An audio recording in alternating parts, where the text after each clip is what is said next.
Bismillahirrahmanirrahim. Assalamualaikum warahmatullahi wabarakatuh. Innal hamdalillah usolli wa usallimu ala Rasulillah Muhammad ibn Abdullah wa ala alihi wa ashabihi wa mawalah. Asyhadu an la ilaha illallah wahdahu rabbi la syarikalah. Wa asyhadu anna Muhammadan abduhu wa rasuluh. Qala Allah Ta'ala fi kitabihil karim, ya ayyuhalladzina amanu taqullaha haqqa tuqatih wa la tamutunna illa wa antum muslimun. Amma ba'd. Allahumma inna nas'aluka ilman nafi'an wa na'udzu bika min ilmin la yanfa'. Ya hayyu ya qayyum birahmatika nastaghith aslih lana sya'nana kullah wa la takilna ila anfusina tarfata ain. Para hadirin jamaah salat maghrib dan isya rahimani wa rahimakumullah. Alhamdulillah, kita bersyukur kepada Allah. Pada kesempatan ini insyaallah kita akan melanjutkan pembahasan kitab Tauhid alladzi huwa haqqullah 'alal 'abid, karya Syekhul Islam Al-Imam Al-Mujaddid Muhammad At-Tamimi An-Najdi Al-Hambali alaihi rahmatullah. Dan sekarang kita masuk di pembahasan Al-Khawf, bab tentang Al-Khawf. Di pembahasan sebelumnya kita sudah membahas tentang mahabbah, yang artinya cinta. Nah, di sini kita akan membahas tentang al-khauf. Sebagaimana al-mahabbah, maka al-khauf yakni rasa takut juga merupakan salah satu dari 3 rukun ibadah. Apa 3 rukun ibadah? Ada yang masih ingat? 3 rukun ibadah itu apa saja? Sudah berulang-ulang kita bahas. Yang pertama apa? Tadi 2 sudah disebutkan. Yang pertama mahabbah. Mahabbah itu apa artinya? Rasa cinta. Yang kedua al-khauf, yakni rasa takut. Kemudian yang ketiga ar-raja, yakni rasa harap. Ini 3 rukun ibadah. Seorang mukmin muwahhid, mukmin yang bertauhid kepada Allah Subhanahu wa taala, maka dia beribadah kepada Allah dengan 3 rukun ini. 1 atau lebih dari 3 rukun ini tidak ada pada ibadah kita, maka kita menyimpang dalam peribadatan. Dengan demikian, para jamaah yang dirahmati Allah, ibadah yang berkualitas adalah ibadah yang memenuhi 3 rukun ini. Jadi hadir di dalam jiwa dan raganya rasa cinta kepada Allah Subhanahu wa taala, kemudian harap dan juga takut, yang diumpamakan oleh Imam Ibnu Qayyim Al-Jauziyah alaihi rahmatullah di dalam kitabnya Madarijus Salikin. 3 rukun ini diumpamakan seperti 3 komponen pada burung. Mahabbah itu kepalanya, kemudian kedua sayapnya adalah al-khauf war raja. Burung itu akan selamat sampai kepada tujuan yang diinginkannya ketika 3 komponen ini ada pada dirinya. Maka demikian pula perjalanan seorang hamba menuju Allah Subhanahu wa taala, maka dia akan selamat ya dengan 3 perkara ini. Perjalanan ibadahnya menuju Allah Subhanahu wa taala yang dilakukan oleh seorang mukmin muwahhid adalah dengan 3 rukun ini. Cinta menjadi pondasi dasarnya, kemudian rasa takut dan rasa harap menjadi kedua sayapnya, yang menyeimbangkan perjalanan ibadahnya kepada Allah Subhanahu wa taala. Makanya sebagian ulama kemudian merincikan tentang khauf dan roja. Terkadang dalam perjalanan ibadah kita, roja harus kita dominankan. Terkadang rasa takut juga harus kita dominankan. Dan terkadang kita menjadikan kedua-duanya seimbang. Ya begitu kan, burung itu kalau terbang kadang dua-duanya seimbang, mengepak begitu ya. Terkadang satu yang harus dia dominankan, ya, yang sebelah kanan atau yang sebelah kiri. Dan demikianlah perjalanan kehidupan manusia ya di dalam menuju Allah Subhanahu wa taala. Nah, para jamaah, Syekh Muhammad bin Shalih Al-Utsaimin alaihi rahmatullah, beliau menjelaskan mahabbah, rasa cinta kita kepada Allah itu akan mendorong seseorang untuk melaksanakan perkara yang wajib. Jadi kalau orang melaksanakan yang wajib, melaksanakan yang sunnah, maka itu dorongan utamanya adalah rasa cinta dia kepada Allah Subhanahu wa ta'ala. Adapun al-khauf ini para jamaah yang dirahmati Allah merupakan sesuatu yang menyebabkan seseorang ini menjauhi dosa dan maksiat. Rasa takutnya kepada Allah, juga rasa takutnya akan azab yang akan ditimpakan kepada dirinya jika dia bermaksiat kepadanya. Jadi ini diantara fungsi dari mahabbah, mendorong kita melaksanakan perintah, ya, sedangkan al-khauf mendorong kita untuk meninggalkan larangan. Maka para jamaah, ketika sedikit rasa cinta seseorang, maka sekadar itu pula dia di dalam melaksanakan perintah. Sekadar dengan rasa takut yang ada di dalam diri kita, maka sekadar itu pula keseriusan kita di dalam meninggalkan perkara-perkara yang dilarang.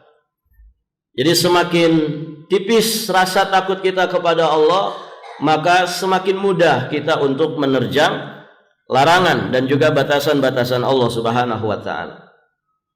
Baik, maka dua-duanya sangat dibutuhkan.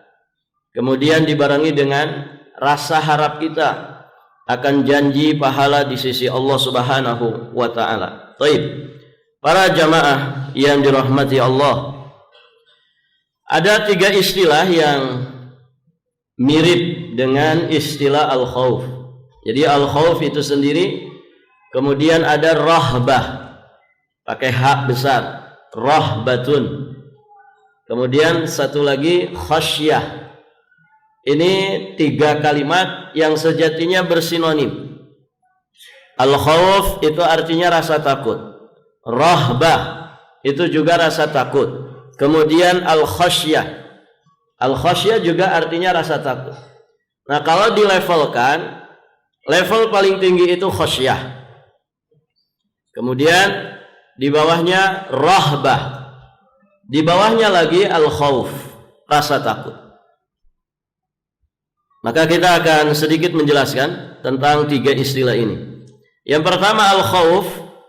Al-khauf berasal dari kata khafa yakhafu khaufan. Dalam bahasa kita artinya rasa takut. Tentu dalam konteks ibadah, khauf itu lebih kompleks dari sekedar rasa takut biasa. Kita paham ya rasa takut. Namun dalam konteks ibadah ini tentu berbeda dengan rasa takut biasa. Adapun secara istilah al-khauf dikatakan oleh para ulama, dia adalah rasa takut kepada Allah Subhanahu wa ta'ala akan azab yang ditimpakan kepada hambanya. Jadi takut kepada Allah adalah takut terhadap ancaman, terhadap siksa azab yang akan ditimpakan kepada hambanya ketika hambanya ini menyimpang dari jalannya. Nah, ini al-khauf. Adapun rahbah, ini rasa takut yang khusus. yang sampai mengantarkan seseorang kepada puncak rasa takut. Maka para ulama ketika menyebutkan rahbah, mereka mengatakan rahbah itu firarul qalbi ilallahi dzar'an wa faz'an ma'a amali ma yurdi.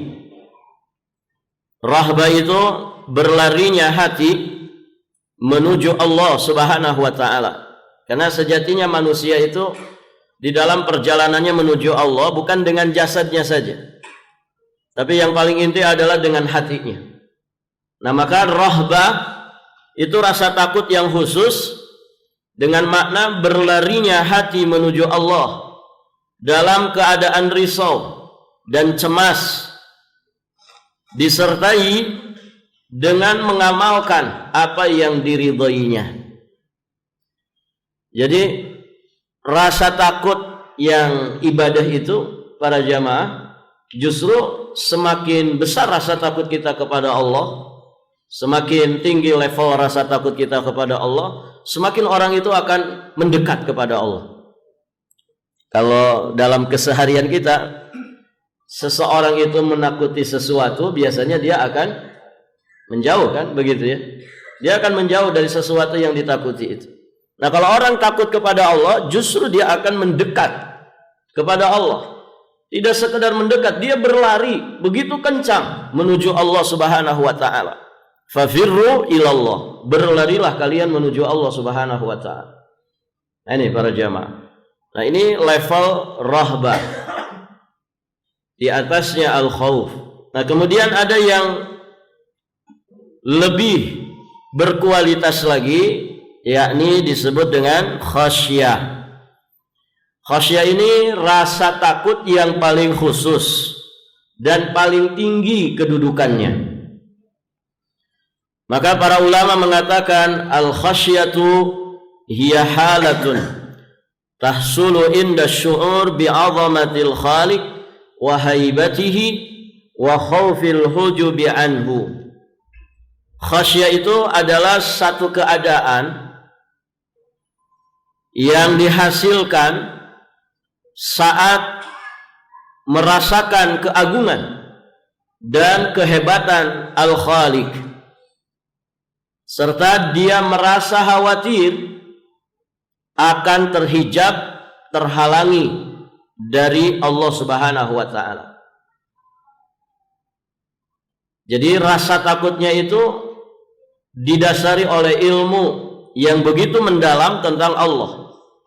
Orang yang makrifat kepada Allah, maka para jamaah, level rasa takutnya itu berbeda dengan kebanyakan manusia.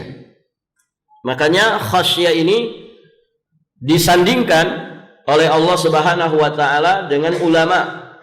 Innama yakhsyallah min ibadihi al-ulama. Karena para ulama itu ketika mereka merasa takut kepada Allah Subhanahu wa taala, rasa takutnya itu betul-betul didasari karena ilmunya yang begitu mendalam tentang keagungan, tentang kehebatan Allah Subhanahu wa taala, dan juga rasa khawatirnya ya tidak bisa sampai kepada Allah Subhanahu wa taala. Baik para jamaah, ini tiga istilah. Jadi ada al-khauf, ada rahbah, dan satu lagi adalah khasyah. Kalau orang memiliki khauf saja, ini sudah luar biasa. Dan orang yang sudah ada pada dirinya rasa takut kepada Allah, maka terus tingkatkan levelnya. Level rasa takutnya kepada Allah ditingkatkan. Dengan cara apa? Meningkatkan iman dan juga amal solehnya. Makanya para ulama menjelaskan di antara cara untuk menggerakkan rasa takut di dalam hati kita kepada Allah Subhanahu wa taala adalah mutala'at al-wa'd wal wa'id wal jazar wal arad wal hisab. Jadi kalau orang ingin menghasilkan rasa takut di dalam dirinya kepada Allah Subhanahu wa taala, hendaknya dia menelaah, mengkaji tentang wa'd dan wa'id, janji-janji Allah Subhanahu wa taala dan juga ancaman Allah. Di dalam Al-Quran banyak sekali Allah menjanjikan pahala, menjanjikan balasan terbaik. Nah, itu akan menghasilkan rasa takut. Takut kita nggak dapat itu. Kemudian al-wa'id, ancaman-ancaman. Banyak sekali ancaman dari Allah Subhanahu wa taala di dalam Al-Qur'anul Karim bagi orang yang menyimpang dari jalannya. Ancaman bagi orang-orang kafir, ancaman bagi orang-orang munafik, ancaman bagi orang-orang fasik, ancaman bagi orang-orang mujrimin, ya, ancaman bagi para pendusta. Banyak sekali Allah Subhanahu wa taala memberikan ancaman di dalam Al-Qur'an. Nah, kalau kita mengkaji menelaahnya, maka ya di antara faidahnya akan menghasilkan rasa takut. Jadi dalam Al-Qur'an itu ada bisyarat, ada indharat, ada berita gembira dan juga ada peringatan keras. Dua-duanya itu harus dipelajari. Ya, karena bisyarat itu bisa menghasilkan roja, kemudian indharat bisa menghasilkan khauf. Ini penyeimbang dalam kehidupan. Dan saya kira ahli dunia juga sama. Ahli dunia coba kalau memberikan motivasi kehidupan kepada orang, mesti antara dua ini, gitu ya. Orang itu kan di dunia takut miskin, pengen kaya, begitu. Ya tidak, kalau motivasi dunia, orang itu menghindar dari kemiskinan, kemudian mencari yang namanya kekayaan. Begitu, biasa. Di dunia itu orang pasti cari sehat dan menghindar dari penyakit. Cari keuntungan, menghindar dari kerugian. Kan begitu. Hidup manusia seperti itu. Nah, kalau untuk kehidupan dunianya dia pakai seperti itu, tentu untuk kebahagiaan dan keselamatan akhirat harusnya lebih-lebih lagi. Cuman orang begitu ya. Kalau untuk dunia mati-matian, tapi untuk akhirat apa? Bukan mati-matian, hidup-hidupan. Maksudnya ala kadarnya saja, gitu ya. Ogah-ogahan. Ya. Nah, itu para jamaah. Konsepnya sama. Orang lihat di dunia, para jamaah. Cari sehat, menghindar dari sakit, kan gitu. Cari untung, menghindar dari rugi. Orang cari kaya, menghindar dari miskin, ya, cari nikmat, menghindar dari kesengsaraan. Itu hidup di dunia, ya. Orang di akhir tahun kayak gini pada piknik, ngapain Pak? Kalau kita tanya, pasti cari seneng, menghindar dari susah, gitu. Susah, kerja terus 11 bulan, pengen seneng, ya, beberapa saat pengen seneng.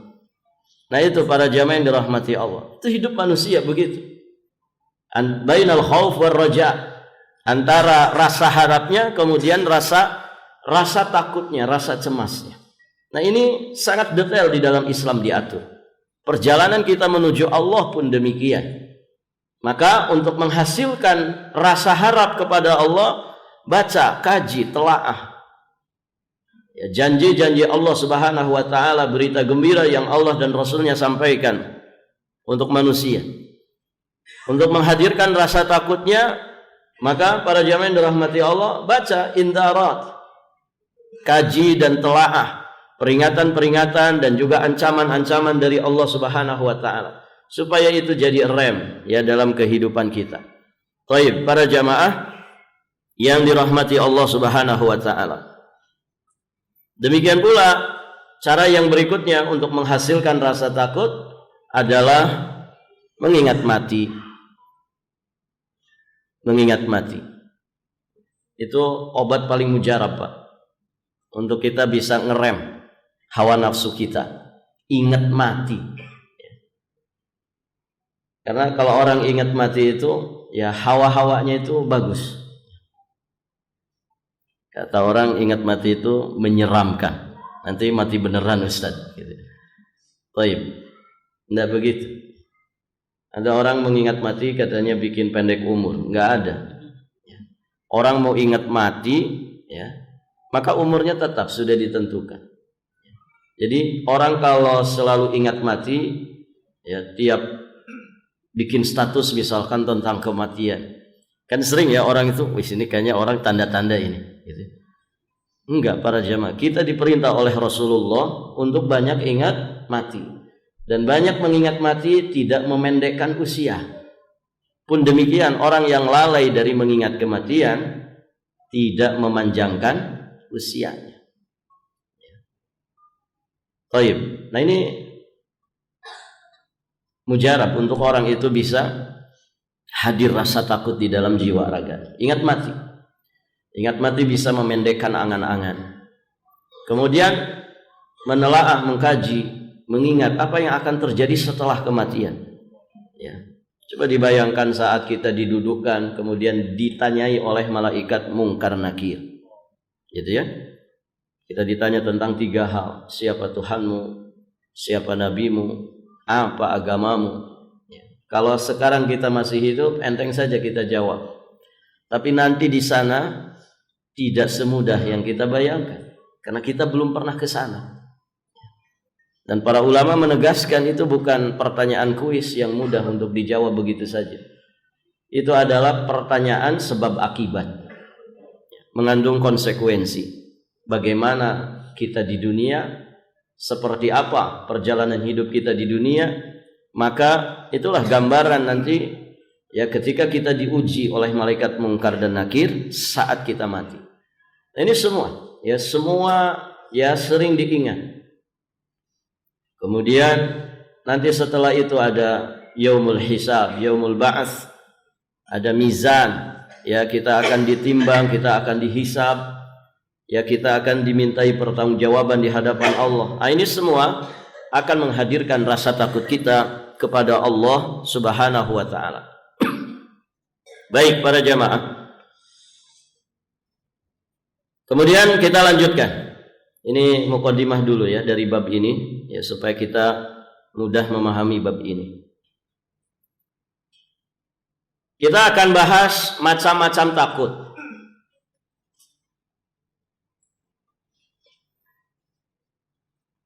Yang pertama, takut yang ibadah. Jadi kalau orang memiliki rasa takut model ini berarti itu takut yang ibadah.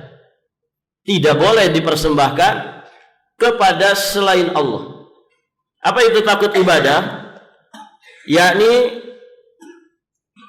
takut hanya kepada Allah semata yang menjadikan seorang hamba itu sungguh-sungguh di dalam melaksanakan kewajiban dan serius di dalam menjaga dirinya dari perbuatan maksiat. Jadi rasa takut yang menjadikan dia tunduk patuh secara totalitas kepada yang ditakuti. Nah, ini namanya takut ibadah. Takut yang menghasilkan ketundukan secara totalitas kepada objek yang ditakuti. Apapun yang dilarang, yang diperintahnya dikerjakan, apapun yang dilarangnya ditinggalkan. Maka ketaatan yang mutlak, ketundukan yang mutlak itu tidak boleh dipersembahkan kepada makhluk. Karena itu hak mutlak milik Allah. Baik para jamaah. Jadi kalau ada orang punya rasa takut yang menjadikan rasa takutnya ini menjadikan dirinya tunduk patuh secara totalitas. Ini berarti jenis takut ibadah. Kalau rasa takut yang seperti ini ada pada diri kita, nah itu rasa takut ibadah yang tidak boleh dipersembahkan kecuali hanya kepada Allah. Kalau kita mempersembahkannya kepada selain Allah, nah ini berarti kita telah menyekutukan Allah dalam ibadah takut. Dan para jamaah banyak orang yang takut jenis ibadah tapi ternyata sasarannya selain Allah.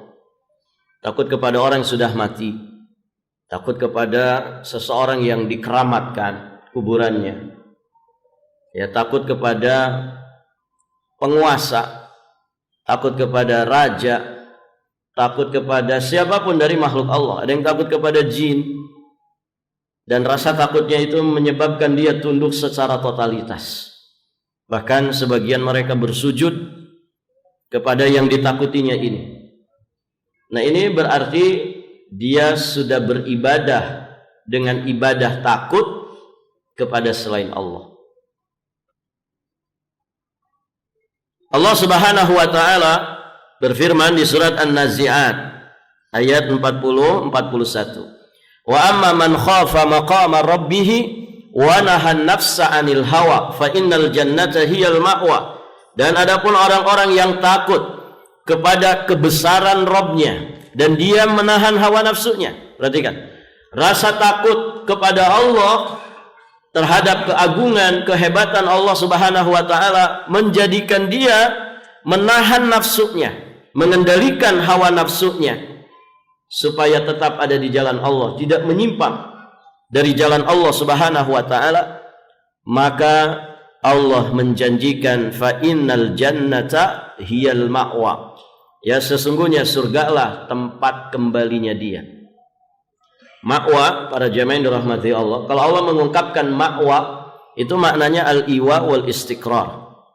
Dia tempat kembali yang tetap, menunjukkan bahwasanya orang yang takut kepada Rabb-nya, akan keagungan, kemahakuasaan Allah Subhanahu wa taala, rasa takutnya menjadikan dia mampu mengendalikan hawa nafsunya, maka dia akan ada di surga kekal abadi selama-lamanya. Baik. Jadi rasa takut seperti itu yang dipersembahkan kepada Allah, itulah nanti yang akan membuahkan hasil pahala di sisi Allah. Di dalam hadis Nabi SAW, hadis yang ma'ruf, masyhur, riwayat Imam Al-Bukhari dan Imam Muslim dari Abu Hurairah radhiyallahu taala anhu, tentang 7 golongan manusia yang akan dinaungi oleh Allah pada hari tidak ada naungan kecuali naungan Allah. Salah satunya siapa? Rajulun zakarallah khalian fafadat ainah. Seorang lelaki yang dia itu berzikir kepada Allah Subhanahu wa taala dalam kesendiriannya, fafadat ainahu, dan bercucuranlah air matanya. Zikir dalam kesendirian, kemudian bercucuran air mata. Ini kira-kira gambaran orang yang sedang apa? Orang yang sedang hadir rasa takutnya kepada Allah Subhanahu wa taala. Baik, para jamaah yang dirahmati Allah. Nah, rasa takut yang seperti inilah rasa takut yang ibadah, yang jika dipersembahkan kepada Allah berarti dia mentauhidkan Allah dalam ibadah takut, dan rasa takut yang seperti inilah yang akan menghasilkan pahala yang sebenarnya di sisi Allah. Kemudian yang kedua, para jamaah, takut yang syirik. Takut yang syirik adalah takut kepada makhluk. Kalau disebut makhluk berarti siapa? Kullu ma siwallah. Semua, segala sesuatu selain Allah itu makhluk. Malaikat makhluk, nabi dan rasul makhluk, ya, bangsa jin makhluk, ya, pohon, batu, gunung, langit, ya, benda-benda angkasa, semua makhluk. Selain Allah itu makhluk. Imma khaliq, imma makhluk, kan begitu. Khaliq itu pencipta, Allah Azza wa Jalla makhluk yang diciptakan, yakni segala sesuatu selain Allah. Nah, takut yang syirik adalah takut kepada makhluk, takut kepada selain Allah. Biasanya yang ditakuti manusia apa, para jamaah? Yang biasa ditakuti oleh manusia, bangsa jin, ya kan? Ditakuti manusia. Apalagi binatang ditakuti manusia. Ada nggak orang nyembah binatang? Ada. Benda-benda angkasa, ya. Baik, para jamaah dirahmati Allah. Orang-orang yang sudah mati, yang sering ditakuti oleh manusia. Nah, siapa yang takut kepada selain Allah dengan jenis takut yang ibadah, atau bahkan lebih takut lagi. Jadi dia takut kepada makhluk sebagaimana takutnya kepada Allah, atau bahkan lebih takut lagi. Ada nggak orang yang lebih takut kepada manusia daripada kepada Allah? Banyak. Maka hati-hati para jamaah yang dirahmati Allah. Orang yang takut dengan jenis takut yang ibadah, yang menjadikan dia tunduk secara totalitas, namun dia takutnya kepada selain Allah, Berarti itulah takut yang syirik. Allah menyebutkan diantaranya di surat An-Nisa ayat yang ke-77. Alam tara ilal ladzina qila lahum kuffu aydiyakum wa aqimus shalah wa atuz zakah falamma kutiba alaihimul qitalu idza fariqum minhum yakhshawna an-nas ka khasyatillah aw ashadda khasyah wa qalu rabbana lima katabta alaina al-qital laula akhartana ila ajalin qarib qul mata'ud dunya qalil wal akhiratu khairul liman ittaqa wa la tudlamuna fatila. Surat apa tadi? An-Nisa ayat 77. Tidakkah kamu perhatikan orang-orang yang dikatakan kepada mereka kufu, tahanlah tanganmu dari berperang, dirikanlah salat, tunaikanlah zakat. Setelah diwajibkan kepada mereka berperang, tiba-tiba sebagian dari mereka, tentu ini yang dimaksud golongan munafik, sebagian dari mereka takut kepada manusia, takut kepada musuh, seperti takutnya kepada Allah, bahkan lebih dari itu takutnya. Ini orang-orang munafik pengecut para jamaah. Di perang apa yang 300 orang kaum muslimin terhasut oleh munafik? Perang apa itu? Perang Uhud, betul ya? Tadinya pasukan Nabi 1000 di perang Uhud. Kemudian dihasut oleh orang-orang munafik, mundur 300. Nih bahayanya orang munafik. Di masa Nabi, manusia paling istimewa masih ada, memimpin kaum muslimin. Ternyata ada yang terhasut oleh munafik. Kita nggak bisa bayangkan di masa ini, nggak ada Rasulullah, ya, tidak ada Rasulullah, tidak ada manusia terbaik saat ini, gitu kan? Bagaimana bahayanya munafik, bisa menghasut ya kaum muslimin. Baik para jamaah. Dan munafik itu kan musuh dalam selimut. Dia lebih bahaya daripada kafir asli. Munafik itu lebih bahaya daripada kafir asli. Makanya Allah banyak sekali berbicara tentang munafik. Sampai ada satu surat khusus namanya Al-Munafiqun. Nah, ini orang-orang munafik ini aslinya pengecut. Ya. Dia sebetulnya takut berperang. Ya. Kenapa? Karena tidak punya iman. Orang munafik itu kan orang menyembunyikan kekufuran, menampilkan casing Islam. Jadi aslinya dia orang kafir, tidak punya iman. Maka ketika giliran ada kewajiban untuk berperang, takut mereka, takut mati. Karena nggak punya iman. Kalau orang beriman, justru dia mendambakan itu. Kapan lagi ada perintah untuk berperang? Kenapa? Dia iman kepada janji Allah. Kalau dia mati syahid, dapat surga Allah Subhanahu wa taala bi ghairi hisab wala adzab, tanpa hisab, tanpa azab. Kalaupun terluka, terlukanya di jalan Allah. Darah yang bercucuran akan menjadi saksi nanti ketika dibangkitkan. Hidup mulia atau mati syahid. Kan begitu. Baik para jamaah yang dirahmati Allah Subhanahu wa taala. Nah, itu tidak dengan munafik. Mereka sangat takut, ya. Bahkan takutnya mereka melebihi takutnya mereka kepada manusia, ya, melebihi takutnya mereka kepada Allah Subhanahu wa taala. Akhirnya ya kalimat-kalimat yang diungkapkan adalah kalimat-kalimat yang sejatinya penolakan. Maka dikatakan waqalu, mereka berkata, Rabbana lima katabta alainal qital, wahai Rabb kami, mengapa engkau wajibkan berperang kepada kami? Laula akhartana ila ajalin qarib, ya, mengapa engkau tidak tangguhkan kewajiban berperang kepada kami beberapa waktu lagi? Karena intinya mereka nggak mau. Coba diulur lagi, kewajibannya jangan sekarang. Baik para jamaah. Maka kemudian Allah sampaikan, kul mata'ud dunya qalil. Katakanlah, kesenangan di dunia itu hanya sebentar saja. Sebentar. Senang di dunia itu sebentar. Sedangkan akhirat itu lebih baik bagi orang-orang yang bertakwa, dan kamu tidak akan dizolimi sedikit pun. Jadi para jamaah, sesenang-senangnya orang di dunia tetap saja hitungannya qalil.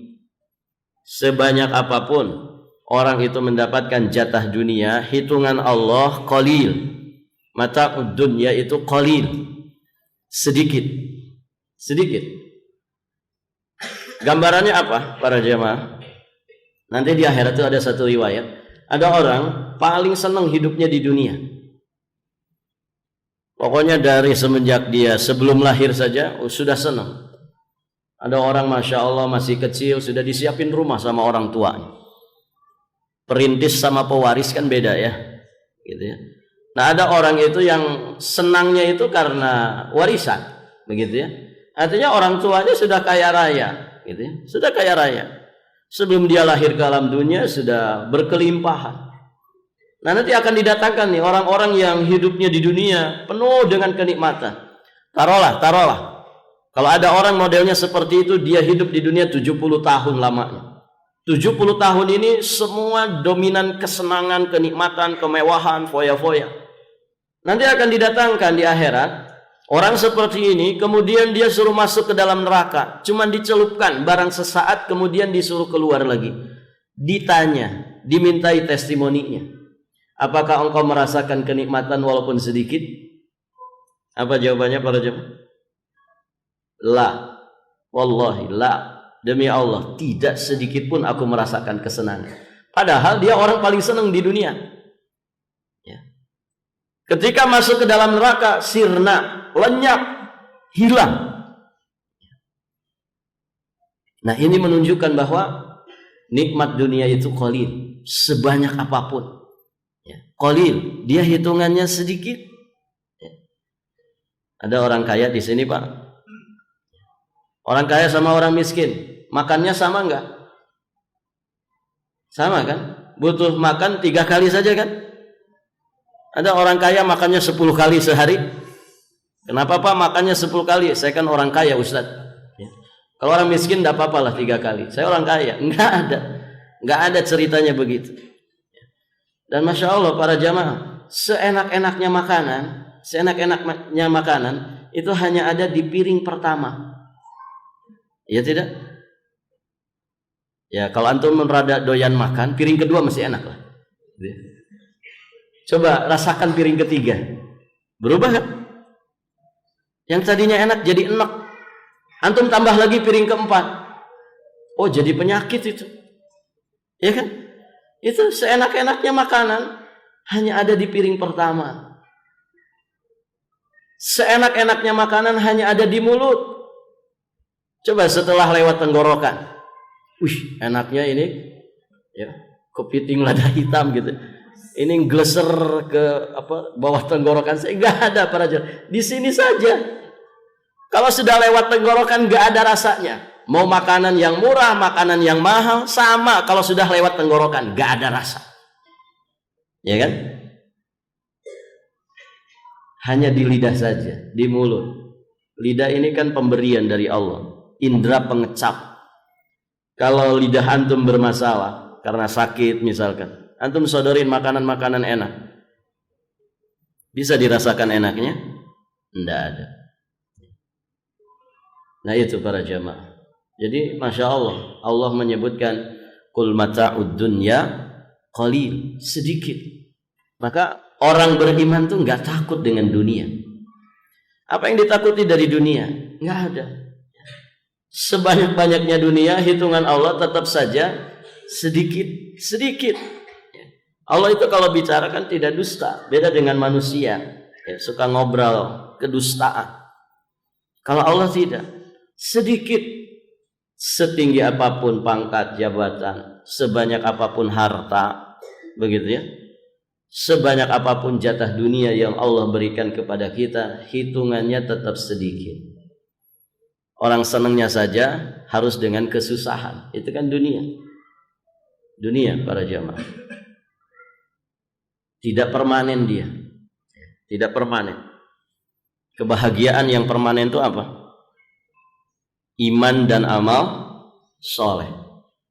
Iman dan amal soleh. Itu yang permanen. Kalau mata'ud dunya, faktor-faktor pendukung kebahagiaan, itu tidak permanen. Apa contohnya Pak? Orang punya harta. Harta itu kunci bahagia atau faktor pendukung bahagia? Dia hanya faktor pendukung. Karena bahagia itu di sini. Iman dan amal soleh yang ada pada diri kita. Itu yang permanen. Ada penelitian menyebutkan musik itu para jamaah, seringkali kan orang kalau stres bermusik. Jadi memang musik itu memberikan efek, mungkin senang, mungkin bahagia, tapi saat itu saja. Setelah itu lenyap sama sekali. Nggak ada yang permanen. Yang permanen itu hanya iman dan amal soleh. Jadi kalau orang cari kebahagiaan hanya di faktor-faktor pendukung bahagia, selama-lamanya nggak akan bahagia. Selama-lamanya. Orang kan membayangkan kalau saya punya rumah mewah, oh saya akan bahagia. Itu hanya bayangan saja, permainan syaitan. Kalau dia sudah dapat, belum tentu kok bahagia. Karena bukan itu kunci kebahagiaan. Banyak orang itu rumahnya besar para jemaah, tapi dia sumpek hidupnya. Tidak pernah merasakan kelapangan, padahal rumahnya full fasilitas. Begitu ya. Kolam renang ada, mungkin ada orang punya rumah itu lengkap dengan lapangan golf, begitu ya. Masya Allah. Apakah pasti bahagia? Enggak. Banyak orang yang rumahnya bagus nggak dinikmati, gitu ya. Punya istri cantik nggak dinikmati, gitu. Kenapa? Sibuk usaha, gitu ya. Datang ke Balikpapan sebulan sekali, 1 hari 2 hari di sini, terbang lagi kemana? Nggak ada bahagianya, nggak ada menikmati kehidupannya. Nah itu para jamaah. Jadi perhatikan, kunci bahagia itu hanya ada di iman dan amal soleh, dan itu di kita sendiri, dekat dengan kita. Bukan apa yang ada di luar ini. Pakaian, ya, harta, pangkat, jabatan, itu hanya faktor pendukung, bukan kunci bahagia. Nah kalau orang sudah punya kuncinya, para jamaah, maka insya Allah pasti dia bahagia. Dan bahagianya permanen. Baik para jamaah. Nah orang yang bertauhid dia tidak takut dengan dunia. Tidak takut kehilangan dunia. Justru yang dia takutkan adalah kehilangan Allah Subhanahu wa taala di dalam jiwa dan raganya. Baik. Berapa menit lagi?